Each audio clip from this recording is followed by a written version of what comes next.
Hi, everybody. I'm Taylor of the Sheepish Goat. You're watching the channel.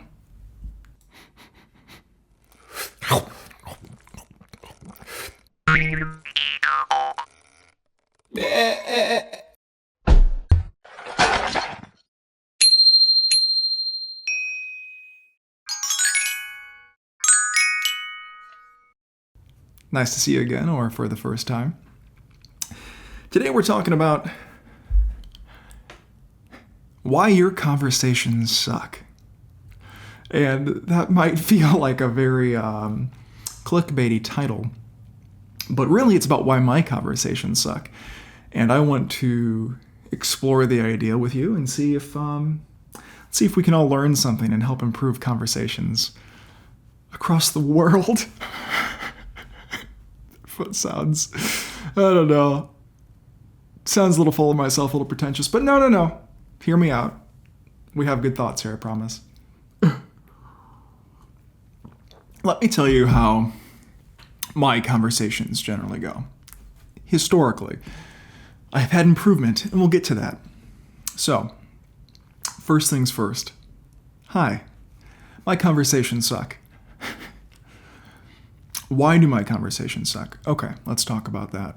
So, generally speaking, when I get into conversations, I feel unfulfilled.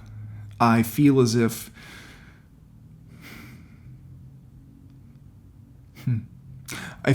people don't generally listen to the things that I say. Or it feels like I am steamrolled and people are in the conversations for themselves. Right? I am what I would call a introvert. Maybe you've heard of them. And because of that, I spend a lot of time by myself.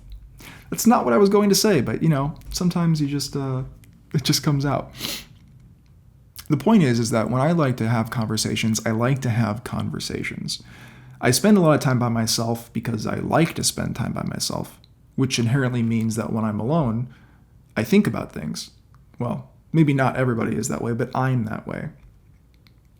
I suppose before we get even any further, I should preface it with the two parallels that I want to talk about for the two types of people. I know there's more, but I like these two frameworks. So, when we look at people who converse, which is probably everyone, I'm going to categorize it as feelers versus speakers. Now, I know generally it's feeling versus thinking and it's listening versus speaking, but there's more to it than that. I think a lot, and when I'm alone, I actually talk to myself constantly. I talk to myself all day, pretty much, at least when I'm alone. I run through ideas and different thoughts, and so to say that a person who is a feeler, who is me, doesn't think is wrong, and to say that people who speak don't listen is wrong, and vice versa.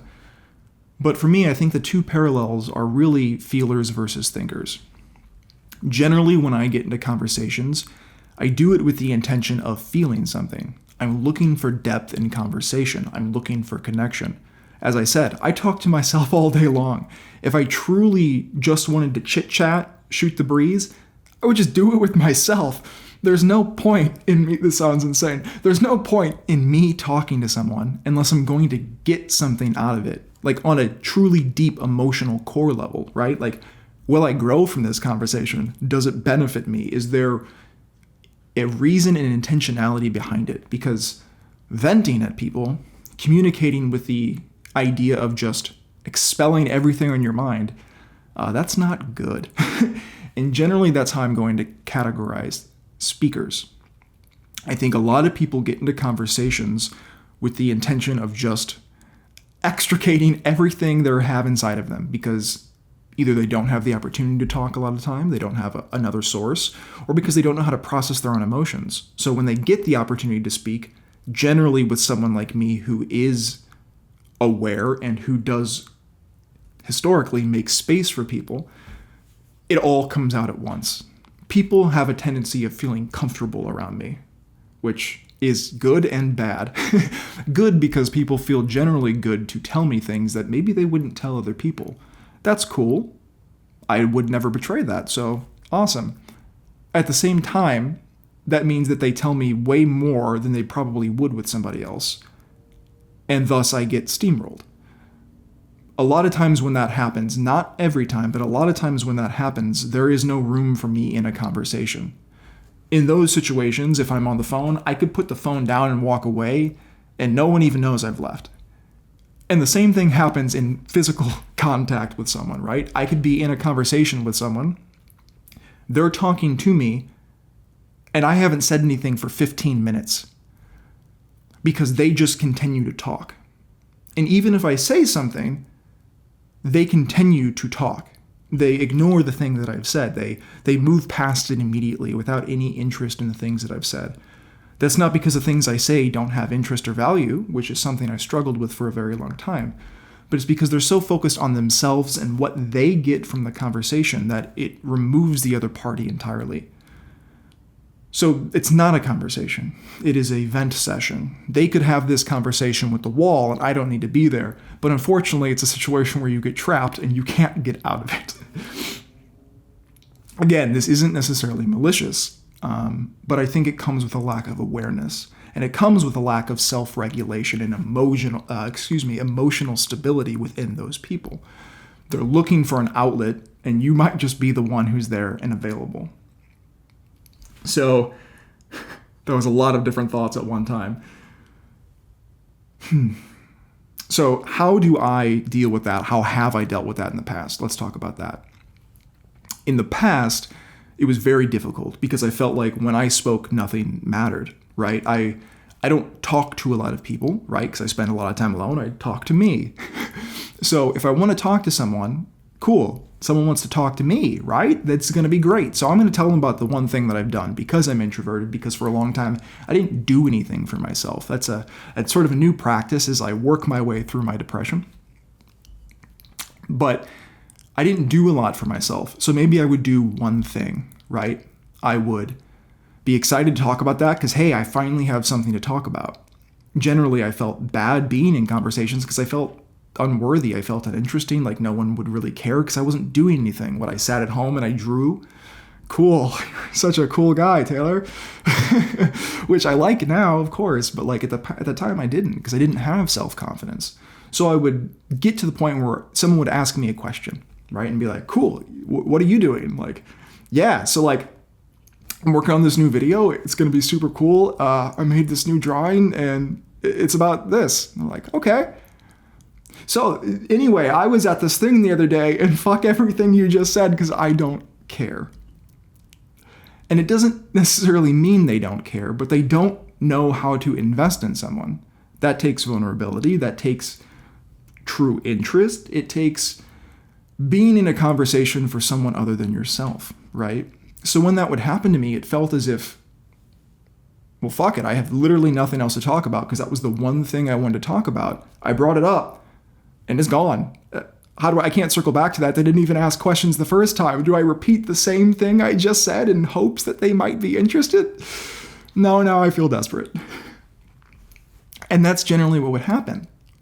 And on top of that, I don't know if you heard what I said, but when someone would ask me a question, for the longest time, I felt really bad about speaking up and being active in conversations. It was so incredibly difficult for me because I was so insecure, right? And I was so introverted and I didn't feel like I was doing anything. So to like be available in a conversation, I felt like I had to be called on, right? I felt like I had to be chosen, which was terrible because no one ever chose me. I can count on one hand the amount of people who showed interest. Even to this day, I still get in conversations with people who don't ask me a single question. I can be around somebody for like 2 hours and they will never ask me a question.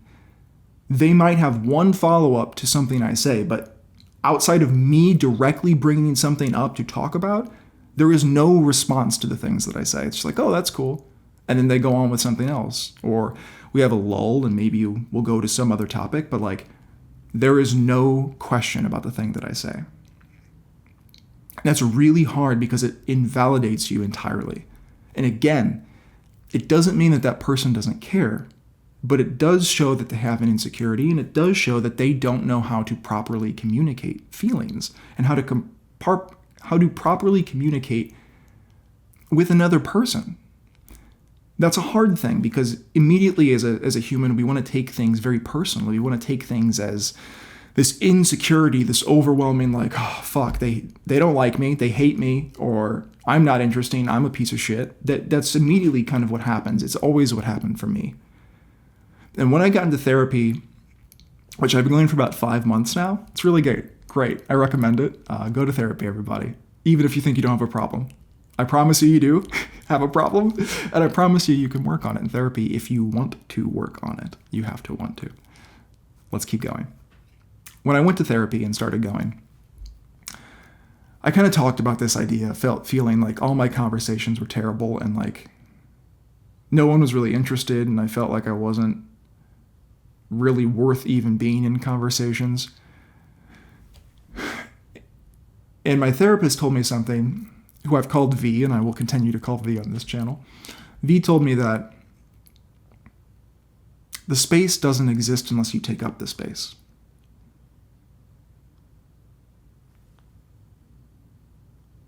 That was revolutionary for me. That unless you directly take up the space, it doesn't exist. That's incredibly hard because it shifts the blame from somebody else onto yourself, right? That means that if you want to talk about the things you want to talk about, then you have to actively try, which is hard for someone who has no stability, internal security, lack of worth. That's extremely challenging. How do you try to force yourself to be vocal in a conversation when you don't have any strength and confidence in yourself? But having that mental shift was so important because it made me start actively trying in conversations. Not that I wouldn't try before, but I was always the support system. I have always been the support system to other people my entire life. I have always been the caretaker. I've always put other people before me. So to put myself first was really, really hard. But it has been so incredibly rewarding because now I get into conversations and I talk about the things I want to talk about. I just insert myself, which feels wrong. It feels intrusive because it's happened to me for so long. But because I do it with the intention of including other people, it doesn't feel bad. There's an insecurity at first, but now it feels so second nature that I feel like most of the time I'm the one who starts a conversation, which is weird, right? Like I had a brunch date with my best friend and her boyfriend, which was really lovely. Hi. And it was really nice. But I remember part of the way through or towards the end, he had asked me if, I don't know, if I was like insecure or like if I was shy and what have you. I'm like, oh yeah. Yeah, usually I'm the quiet person. I'm the one who doesn't really talk. I was like, that's how I always have been. It's like, it's only recently that I feel the ability to speak up for myself and run a conversation because I've worked so much on self-growth and self-worth through my own internal practices, which there'll be videos on if there's not already, so you can check those out if you want to know how and why. But, you know, my whole life, people have told me exactly who they think I am, that I'm shy and nervous and emotional and not very talkative, you know, really quiet, doesn't have much to say. Cool, go fuck yourself too, also, because that would be great, because who the fuck asked, you know? So often people want to tell me exactly what they think of me because they don't know how to place me. So because they don't know how to place me, they want to tell me exactly who I am. And moreover than that, I want to talk about another aspect of conversations. This feels like a rant, so I hope this is still interesting for you. I want to talk about another aspect of conversations that is super hard. And that is when people presume. Okay? So, more often than not, still today, which is extremely invalidating and extremely annoying because I constantly am at a point now where I'm asserting boundaries. I didn't have those in the past. I didn't know how to say like, I want to leave this conversation, or I don't have space for you, or when those people are steamrolling me, right, when they're dumping all of their emotional weight on me without even letting me talk, right? It's not a back and forth, it's a one-sided conversation. Bulldozer dropping load onto face. Weird phrasing, but you get what I'm saying. When they would do that, or when they still do that, obviously it's invalidating. But generally what happens is people presume what you think, right? You can say something and they might be like, oh, that must have been terrible for you. I can't imagine what that was like. Or they want to rush maybe to your defense and say, oh, that was so bad. That's so mean. I can't imagine why, blah, blah, blah, blah, blah. And they want to put all of their own perspective and feeling onto it, right? They want to put all of their personal experience. They want to put all of their rage. They want to put all of their own context onto the thing that you said, which I support from which I suppose from like an outsider's perspective is like, oh, they're interested in what you're saying. No, they're not. Maybe like this much, but like they're more invested in how it makes them feel, which means that the way that it actually made you feel doesn't matter.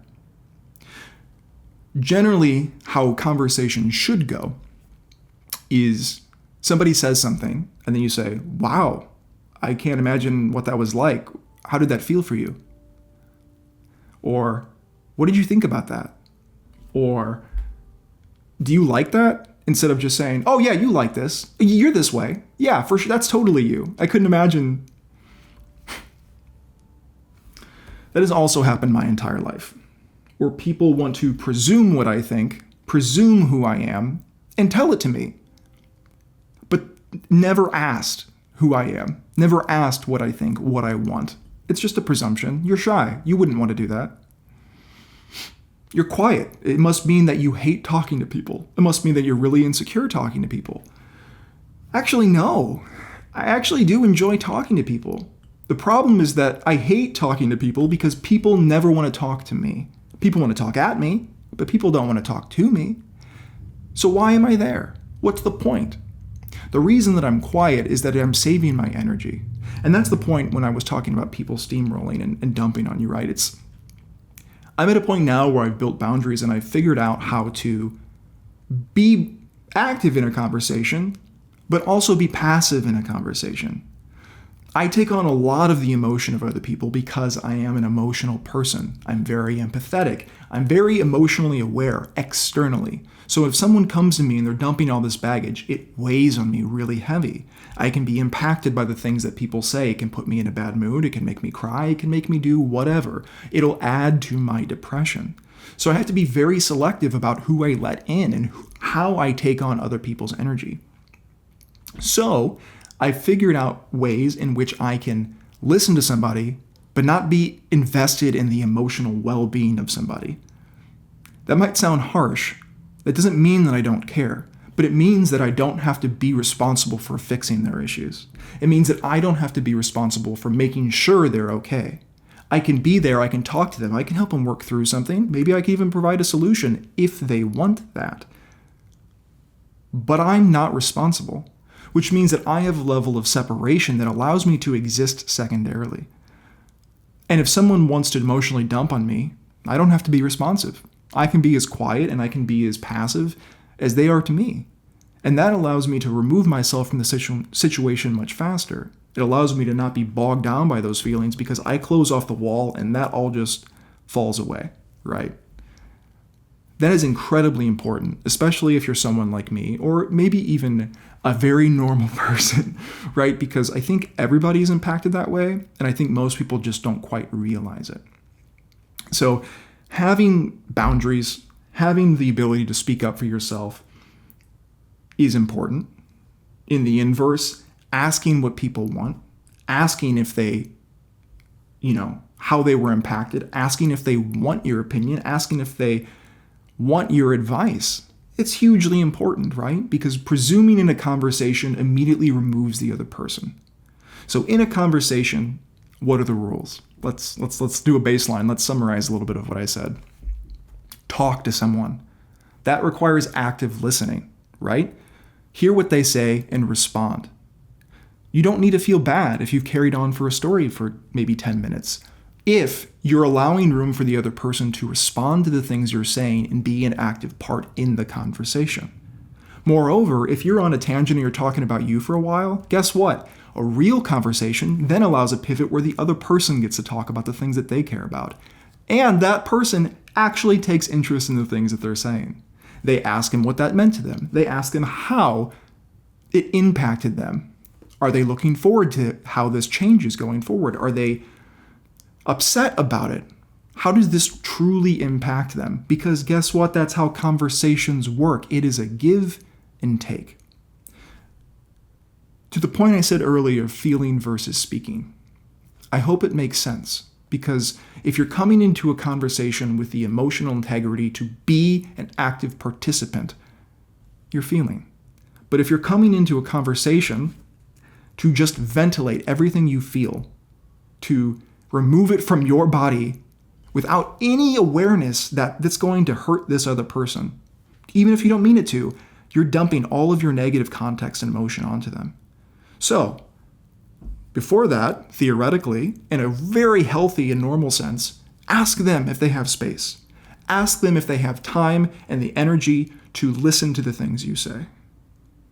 If you are someone who's feeling and emotional like me, you're probably over-aware of this. You probably feel an insecurity to express the things that you're feeling. And know that if you are that conscious and that emotionally aware and that insecure about saying anything, that you're probably doing it right. And you don't need to stress yourself out with, oh, I can't share this, or I don't want to hurt somebody else. I'm sure you care enough, and you would never do that. The fact that you're thinking about it means that you care. And it means that you are also probably there for other people. Again, this is a lot. It wasn't supposed to be kind of a rant, but it sort of is. I also want to touch on one thing, and it's something that I've learned recently as I've processed all these feelings, all of these thoughts. This is a video I've been thinking about making for a while, and a lot of the thoughts have really come through and fully materialized because of all of my internal growth, right? They've changed from being so potentially angry to more of like a better understanding, right? Because even if you are a speaker, even if you are someone who does all of these unfortunate things in conversations, right? You're not doing it to be mean. You're not doing it to be hurtful. You're doing it because you were raised this way, because you have an insecurity within you, because you don't have an emotional outlet, you don't know how to manage your own feelings. And sometimes you just need to express how you're feeling to someone. Because guess what? Conversations can be very healing. They can remove all of that stress and anxiety. They can help alleviate depression. Conversations are great. Venting at people is never good.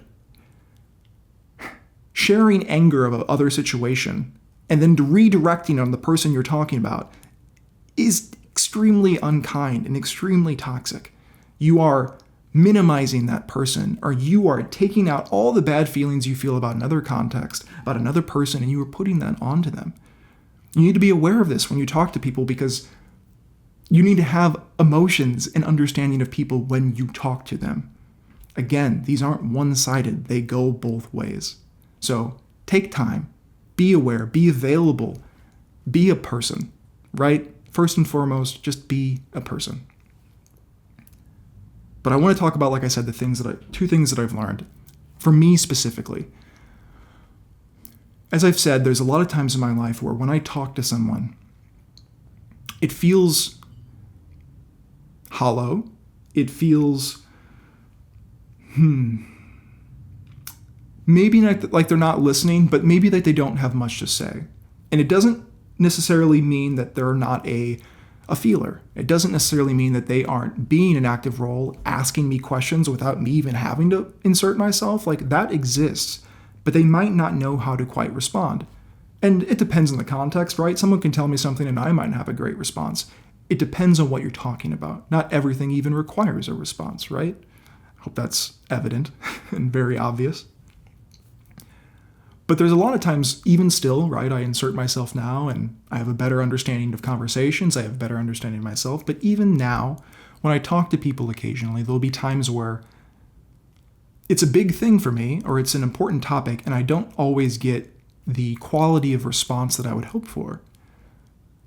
Sometimes that's the other person simply can't give me that. They aren't me. It's important to remember that people feel and experience things in different ways. They won't always understand what you're going through. It doesn't mean that they don't care, but it means that they might not know how to respond truly because they are different. This is where being open to people being different is hugely important. Again, we don't need to take everything offensively. We don't need to take everything as an attack against us because we need to have the understanding that people are people. At the end of the day, people are people. But as I said, it still happens, and there's still times where I say something and I'm like, well, that didn't really go anywhere. I inserted it. I made room to be a person here, right? I tried to speak up for myself. I shared something. Maybe there was a response. Maybe I, had something, but it felt hollow and maybe a little shallow or unrewarding. That happens a lot with me still, even when I'm inserting, because, again, I inherently believe that everybody feels and thinks differently. But because I am me, I know that I feel and think differently. And as I said, when I'm alone, I spend a lot of time thinking about what I want to say, feeling the things that I want to say. But I go through it, I talk about it, right? When I make these videos, I make a bulleted list. I have one right over here. That's why I look over this way every once in a while. I have 6 things on it. There's not that much. I don't have sentences. But I work through everything I want to say, and I make a list to help ease that so I can kind of stay on topic for you guys. And when I think someone is like me, when I think about things so deeply and so fully, and if I express that to somebody in real life, right, I will not always get the response I want. Now, that doesn't mean that they don't hear me. Doesn't mean they don't hear you. But what it means is that they haven't had the time to process the things that you're saying. Because what does generally happen is that if I have a conversation like that with someone that does feel deeper, that does feel emotionally based, the next time I talk to that person, almost every time, I can tell they've reflected on the thing that I've said, and they will bring up a response to the thing that I said previously, right? I have conversations with people who historically steamroll me, and there's not much room for me in a conversation. But I'll say something, and there might not be much of a response in that moment. But the next time we talk, they tell me that they thought about the thing that I said, or they have a response to the thing that I said, which is validating. Now, it means that they might not be able to respond as quickly, think as quickly, feel as quickly. But there is validation in that. And it's the importance of having that vulnerability and having the space to allow people to hear what you say, truly hear what you say. They might not always have a response in the moment, and that can be hard because you want to be able to communicate openly with somebody. It can be hard to communicate with someone on your level. If you understand that concept, then you know exactly what I mean. But it doesn't mean that they won't hear you.